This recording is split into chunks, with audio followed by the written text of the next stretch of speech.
অপরাধীকে কারাবন্দী করে শাস্তি দেওয়ার রীতি রয়েছে বিশ্বের সব দেশে।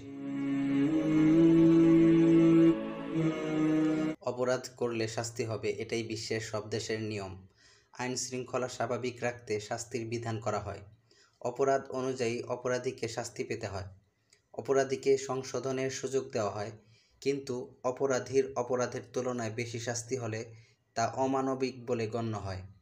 সাধারণত অপরাধীকে কারাবন্দী করে শাস্তি দেওয়ার রীতি রয়েছে বিশ্বের সব দেশে।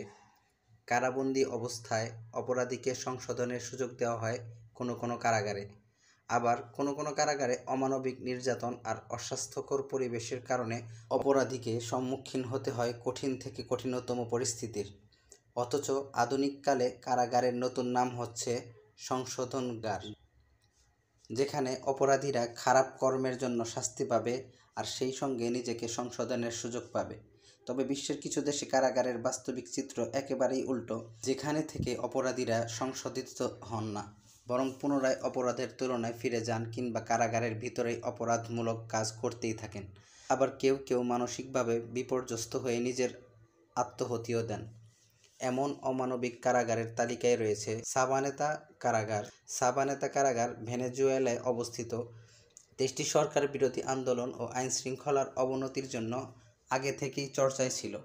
2019 সালে বিশ্ব গণমাধ্যমে দেশটির বিভিন্ন খবর ছিল শিরোনামে। 2015 সালের এক সমীক্ষায় জানা যায় বিশ্বে দ্বিতীয় সর্বোচ্চ খুনের ঘটনা ঘটে এই দেশেই, কারণ দেশটির শতকরা 80% কারাগারই রয়েছে পুলিশের নিয়ন্ত্রণের বাইরে, যা পরিচালনার ক্ষমতা রয়েছে সশস্ত্র কারাবন্দীদের কাছেই। এমন এক জায়গা হচ্ছে সাবানেতা কারাগার, যার পরিস্থিতি ভয়ঙ্কর বলে বিশ্বের গণমাধ্যমে জানা যায়। এই কারাগারে মাত্র 700 জন বন্দীর ধারণ ক্ষমতা রয়েছে, অথচ সেখানে বন্দী রয়েছে 3700-রও বেশি। শুধু তাই নয়, বন্দীর তুলনায় কারারক্ষীর সংখ্যা অত্যন্ত কম। প্রতি 150 জন বন্দীর বিপরীতে মাত্র একজন কারারক্ষী দায়িত্ব পালন করেন।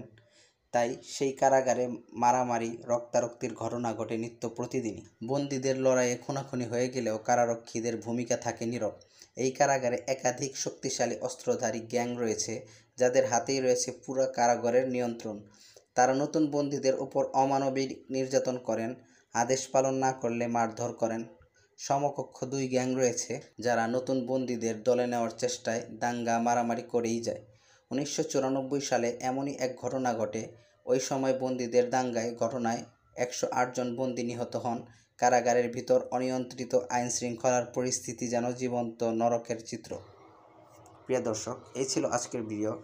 এরকম আরও ভিডিও পেতে আমাদের চ্যানেলটি অবশ্যই সাবস্ক্রাইব করুন। ধন্যবাদ।